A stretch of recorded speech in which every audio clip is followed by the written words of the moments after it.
Hello and welcome to Super Mario Galaxy. This video will be the first in a 15-part series on the game's level design. Throughout this series, I'll be taking an in-depth look at each of the main galaxies, discussing what works and what doesn't, and what Super Mario Galaxy means to me, which you'll soon find out is entirely too much. Each video will be covering a different galaxy, and I recommend you watch them in order, as many videos will build off of each other and reference back to earlier levels. A playlist which I'll be updating as each video releases can be found in each episode's description. So with that, let's move forward. The 3D platformer genre is one that's seen ups and downs in popularity. Got started in 1996 with Super Mario 64 and grew from there, with many iconic titles such as Banjo-Kazooie, Crash Bandicoot, Jak and Daxter, and Ape Escape. Unfortunately, the oversaturation led the wave of 3D platformers to eventually break, seeing a sharp decline from the early 2000s onward. Today, new titles remain mostly in the hands of passionate indie developers, including those that grew up in the heyday of the genre, with games like A Hat in Time, Yooka-Laylee, and Penny's Big Breakaway. However, during what could be considered the dark age for 3D platformers, saw the release of one of the best entries to ever grace a video game console. A game that takes the foundation of the genre and builds it up to new heights. A game that smashes the conventions of traditional level design. A game that makes the player expect the unexpected, and then delivers something even more unexpected than that. Super Mario Galaxy was released in the United States on November 12th, 2007. To help illustrate just how long ago this was, I want you to know that that week, T-Pain was on 3 of the top 10 songs in the Billboard Hot 100. But even though Super Mario Galaxy is now old enough to make you feel old, the sheer inventive brilliance of the game's level design feels just as fresh as it did on that Monday in 2007. The game was directed by Yoshiaki Kumi, who's not only the most handsome man working at Nintendo, but also went on to become one of the company's leading creative masterminds. He's currently a senior executive officer at the company, has overseen the development on every 3D Mario game after Galaxy as a producer, serves on the board of Nintendo Pictures, and was the general producer on a little device known as the Nintendo Switch. Clearly, Nintendo was happy with what Koizumi was able to accomplish with Super Mario Galaxy, because his influence in the company has grown immensely since the game's release. So what exactly is it that makes Super Mario Galaxy so great? Well, that's what this series will be all about. We'll be closely analyzing the game's level design, power-ups, and of course its fantastic music. Each main world in the game will have its own dedicated video, the list of them being as follows: the Good Egg Galaxy, the Honeyhive Galaxy, the Space Junk Galaxy, the Battle Rock Galaxy, the Beach Bowl Galaxy, the Ghostly Galaxy, the Gusty Garden Galaxy, the Freeze Flame Galaxy, the Dusty Dune Galaxy, the Gold Leaf Galaxy, the Sea Slide Galaxy, the Toy Time Galaxy, the Deep Dark Galaxy, the Dreadnought Galaxy, and finally the Melty Molten Galaxy. The last thing I want to say before we move into the bulk of the video is that if you have not played Super Mario Galaxy already, I would recommend doing so before watching this series. The game's biggest strength might be its ability to surprise players with new and amazing level concepts that no other games have attempted before or since. It's one of those games I wish I could wipe my memory of, just so I could play it for the first time again. If you happen to be in this position, I envy you. So now, let's make like Mario and jump right into the first main world, the Good Egg Galaxy. First impressions aren't just an important thing in relationships and job interviews, but also in Super Mario Galaxy. That's why I want to take a minute to just hold on the landing shot and talk about what's going on here. At first glance, this scene doesn't look all that different from a traditional Mario level. We've got green grass, blue-ish skies, flowers, a tree, a warp pipe, and a few enemies. But the more we look at the scene in front of us, the more that a certain revelation becomes very apparent. That's the fact that everything we see here is actually placed to drive us away from this area. Aside from the couple of enemies that we can defeat and the star bits we can grab, there's not much of anything to do. Instead, the game will work to draw intrigue and pull our interest towards this planet's paths, or to the celestial bodies in the background. The real bulk of this planet's content is on the darker underside of it, and everything on the top side is pushing us to explore there. Players of traditional Mario games might be chiefly motivated by the familiar green pipe, which leads us directly to the other side. This is a good way to get these old-timer Mario fans used to the gravity mechanic. by introducing it through an element that they're already familiar with. And for those players that might be more comfortable with quickly changing gravity, they've got 2 bridges to choose from, or they can just run right over the side. Building up anticipation is a major theme throughout Mario Galaxy, and is something I'll be talking about throughout this whole series. Doing things like setting up planets in the distance, visible from the very first second the player lands, is a great way to pique their curiosity and make them think, that looks cool, how do I get over there? So let's move on to the underside, which I'd say is really the top side of the planet, because it has so much more to do. There's a question mark block, which will be a familiar sight for longtime Mario players, and this long bridge. It doesn't go anywhere yet, but it provides a good sampling of just how weird the gravity in this game can be. In addition to the green pipe, there's also this bronze pipe, which takes us to the first of Mario Galaxy's many secret rooms. A lot of these follow a similar format. Solve a quick puzzle, get an extra life. There aren't that many interior sections in Super Mario Galaxy, especially with the changing gravity like this, so introducing this concept right away is a good way to inspire players to always look out for secrets. These ramps make it clear on where the gravity will adjust, and because this room doesn't have any hazards, it provides a safe environment to get used to this new concept. I'll talk more about the music notes in later videos, but this section here does introduce an aspect of Super Mario Galaxy that isn't at the forefront of the game, but is a consistent theme regardless. Super Mario Galaxy is not a difficult game by any means. If you want to just get enough stars to beat Bowser and save Peach, oops, sorry, spoilers. This is something that's very doable for someone new to 3D Mario games, or even to video games in general. But for those who are more experienced, there are shortcuts and strategies baked into the level design that can provide a more advanced playthrough. The first of these is right here. When we finish grabbing all the notes and make the 1-up appear, a newer player might be inclined to run back through the room and grab the mushroom on the same wall that it came from. But someone more familiar with the game may know that they can just stay on the ceiling and jump up, or down rather, and grab it from there. I know this seems like an incredibly minor thing that isn't even worth talking about, but I promise you that this is just one brush stroke in the much wider picture that Mario Galaxy paints. Little shortcuts like this are consistent throughout the game, and I'll be talking about more of them both in this video and throughout the entire series. Walking up to this planet's tower brings us to the galaxy's first launch star, and subsequently to this peanut-shaped planet that I have decided to name the Peanut Planet. This is the first time in a main galaxy the player has to create a launch star by collecting 5 star chips. Personally, I'm more of a fan of sun chips, particularly the Harvest Cheddar variety, but I'm a man with flexible taste. Boulders rolling around here provide a good risk and reward scenario. There's a red part of each one that acts as a weak point, which, when hit with a spin attack, will cause the whole thing to explode. A new player of Super Mario Galaxy may work to gingerly avoid them as they move around the planet, but someone who's played the game 1 or 2 times may take it upon themselves to destroy the boulders and soak up their tasty star bits. The timing to break these rocks is pretty narrow, which means that Mario Galaxy can provide a hefty challenge right at the very first level, provided we're willing to take it. From here we move on to this lima bean shaped planet. When I was taking notes in this part, I realized that even though I was describing this planet as looking like a lima bean, I couldn't actually remember what a lima bean looked like. Imagine if I ended up confusing my beans on the internet for all to see, proudly stating lima when I meant to say garbanzo. I'd be laughed off of YouTube. Thankfully, when I searched lima bean in Google Images, my confidence in bean knowledge was confirmed. Maybe one day I'll even put this information to use on an in-depth historical analysis of Mario and Luigi's Bean Bean Kingdom. The critical importance of this aside, I want to call attention to the Piranha Plant here. This sorry fellow might not seem like much on his own, but he's actually the first step in a trilogy of Venus flytrap themed enemies we'll be encountering on this mission. After flying along the vine he leaves behind, we come to the planet that the Super Mario Wiki calls the Bitten Apple Planet. That's a better name than I could have come up with. Here we encounter the boulders again, but this time if we're feeling creative they can be destroyed by hitting them with these bouncy bushes. I'm a big fan of these plants, not just because of what we can do with them, but also because of what they can do to us. See, if we hit one and it happens to hit us back, it'll knock Mario right off his feet, scattering collected star bits around him. I really like that while this is a punishment, it's very light and doesn't actually do any damage. Instead, we lose some star bits, which we can collect right away.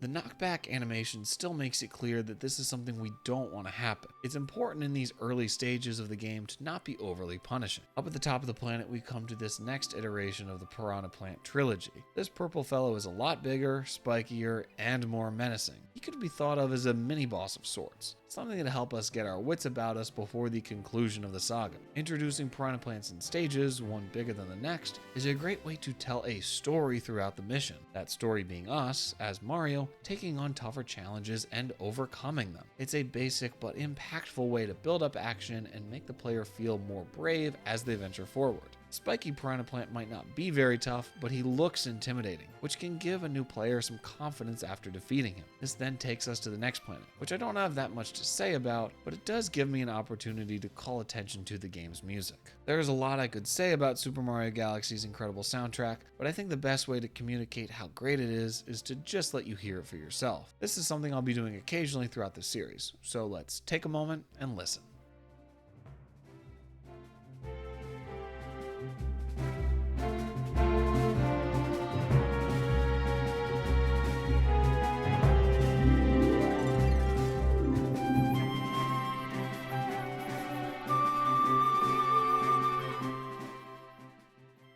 Dino Piranha is your classic 3-phase boss. Of the three, I'd say this first phase is actually the most important. It accomplishes two things. The first being that it lets players get their bearings on this planet. It's a simple planet by all accounts, but a new player might want to take a moment to collect some star bits or grab a coin if they're low on health. The second function of this phase is that it teaches the players how to fight the boss without any threat of taking damage or any overbearing tutorials. If we were thrown into this boss fight right upon landing, we might not even notice Dino Piranha's tail while we're trying to run away from his giant teeth. So the game takes the smart measure of drawing extra attention to it, both in the landing cutscene and this first phase. It's very elegant design and is a great way of easing new players into the game's first boss fight. After that, this ferocious Flauna is a pretty by-the-books encounter. One hit to get him to phase 2, where he's speedier, and then 2 more hits to finish him off. I think the level of difficulty on him is just about right. Experienced players will be able to take him out quickly, and new players will have enough of a challenge to make collecting the star at the end satisfying. And if you do think Dino Piranha is too easy, I recommend you stick around for the series. He might just pop up again in another galaxy. Moving on to the Good Egg Galaxy's second mission, we've got a snack of cosmic proportions. This level is the introduction of the Hungry Lumas, which I've always found to be a bit of a strange name for them. These guys look like they've already had way more to eat than the normal Lumas. The normal Lumas we actually can't feed at all. In fact, can these Lumas even eat? They don't have mouths. Questions about Luma biology aside, the launch star on the starting planet is now found at the end of this long twisting bridge. It can be reached by moving Mario along a short path of pole stars. Pole stars become more fleshed out in later galaxies, so I'll save what I have to say about them for future videos. Next, we find ourselves in this pear-shaped planet, full of spiky plants, bouncing bushes, and your classic Goomba. Pretty much everything on this planet is optional, with the spiky plants being a good place to collect some extra star bits, which we'll want later on. When flying out of here, we'll come across this lonely launch star floating out in space. If we choose to take it, it'll skip us right to the Yoshiaki planet, but flying through it will send us to this red planet covered in boulders. There's not a ton to say about this red planet because it primarily serves to just be another place where we can collect more star bits, but the launch star hanging out in space that we saw on the way here is interesting. It adds a dash of non-linearity to a very linear game, in a way that doesn't happen all that much. It's rare throughout Super Mario Galaxy that we're able to outright skip planets, and to implement this in the first main level is a peculiar decision, especially since coming across it for the first time, we might not know exactly where it leads, so it can feel like a gamble if we decide to launch out of it. I think it's a smart choice to keep instances like this to a minimum, because you don't want players feeling like they're missing content, even if the content they miss isn't that substantial. Maybe it was an experiment that they tried in the beginning, but then decided to drop for later levels. When we get to the Yoshiaki planet, we're finally able to feed the Hungry Luma, who won't just transform into a launch star, but also into an entirely new planet. Displaying the message that a new planet was born hammers in the idea that in Super Mario Galaxy, anything can happen at any time. It sets the stage for a grand, wacky adventure, which is a promise the game lives up to very well. This mountain planet is one of the bigger ones in this galaxy, which adds to this feeling of unexpectedness even more. It's fun climbing a mountain that takes up the majority of the planet that it's on, and can add to the feeling of progress all that much more. The launch star on the summit brings us to the capsule planet. This is one of the areas that first comes to mind when I think of Super Mario Galaxy, probably because its design couldn't really be done in any other game. Plus, it's on the goddamn box art. That's basically as bulletproof of an assurance of quality as you can get. When we land, we're given an immediate and crystal clear view of our goal, the launch star below our feet. Giving the player a perfect view of their goal right at the start of a new area is level design perfection, and I love it. This is something that Super Mario Galaxy does many times throughout the course of a full playthrough, and each occurrence is so well done, I won't be able to help pointing out them all. The music also takes on a more somber tone here, which I think can help shift our mindset from one based on platforming to a more exploratory one. We're able to run all around the planet's glass exterior, letting us peer into the next segment of the area. Eventually, we'll find the entrance, which will take us inside. Now we're in a 2D platforming section, with a gravitational twist. Mario Galaxy will periodically dip into these exclusively 2D segments. Super Mario 64 and Sunshine were all 3D, all the time, and with no sections like this. And because this is the first 2D section in Super Mario Galaxy, that means it's the first 2D section in any 3D Mario game. Well done, Capsule Planet. Switching back and forth here between having normal gravity and being upside down is a fun little change of pace, and a good way to use the game's main hook in an interesting way. One little touch I love is that any Goombas we leave on the outside of the planet will chase after us when they see us on the inside, which is a funny detail. Taking the launch star out will bring us to this mission's final planet, this little metal-shaped star thing. Someone playing the game for the first time might be drawn to collect the blue star chips and then use the pull stars to get to the power star at the end, but someone who's played the game before might know that you can just long jump straight into it from the start. See, I told you this game has some shortcuts. If you hadn't had enough of these secret strategies that you'd only find after getting a subscription to Nintendo Power or hearing about it from someone else, there's another one in this galaxy's final mission, King Caliente's Battle Fleet. This time around, the launch star is located on the roof of the house. Now, we could go through the bronze pipe on the underside of the planet and make our way up through the ceiling as we did before, but since we're feeling confident, we can just jump right up to the top with a backflip and a spin. I think it's interesting to point out that when we approach the front of the house during this mission, the camera pulls out in a way that it doesn't when we're pursuing the other stars. This might be a way to draw more attention towards the goal, but I like to think it's a subtle way of the game designers saying, "Go on, I dare you, try to jump up." The launch star takes us to these two tropical themed planets. They're each full of coconuts, which will come in useful later. Similar to the first star of this galaxy, this mission builds up action to get the player prepared for the eventual climax. Teaching that coconuts can be hidden to objects by requiring us to hit one into the big spiky plant in order to progress is a way to ensure that we'll have the knowledge we'll need to complete the level. The challenge on this next planet is similar, but I think it's worth pointing out how the camera angle when we encounter Pokey at the top does a good job of making him look larger. Super Mario Galaxy uses camera angles in all sorts of creative ways to achieve different goals, which I think is one of the things that makes it stand out from other 3D platformers. Next, we land on this small little planet with two rolling chain chomps on it. This planet is about as optional as you can get with this game. We can take the Sling Star to the next one immediately, but it's absolutely worth exploring. This is because in the underside, we can find a pipe which leads us to the game's first Rainbow Star. The Rainbow Star is functionally equivalent to the classic Invincibility Star, found in many of the 2D games, albeit with a lot more color. I suppose it was changed to prevent any confusion with the game's Power Stars. The Rainbow Star only showed up in this title and Super Mario Galaxy 2, which I think is a big shame. Not only does it end the problem of having two very similar looking items that do very different things, but the visual of Mario creating a rainbow trail is much more interesting than that of the standard Superstar. I think the Rainbow Star would have been a great replacement going forward, so it's a shame that it only appeared in these two games. One really good thing about the Rainbow Star's placement here is that it allows us to destroy the chain chomps we hadn't previously been able to harm at all. When you give the player an item that makes them invincible, you want them to feel empowered. And a great way of doing that is by letting them defeat enemies that were previously invulnerable. These chain chomps could have easily been the same rolling boulders we had seen before, which are hard to defeat but not impossible. But because we can't defeat the chain chomps without the Rainbow Star, it feels all the more rewarding when we have it. There's a lot happening on the next planet we land on, though mostly on the top side. This makes it an inverse of this galaxy's starting planet, which had most of its content on the bottom. This is the first time we'll see bullet bills, which have been adapted well to a 3D environment. Blocks here remind me of Super Mario Bros. 3. Maybe you could say that's a coincidence, but the next segment makes me even more convinced that they're a straight up reference. Boom! Airships. Super Mario Bros. 3 had airships. Mario 3 was practically Airship the game.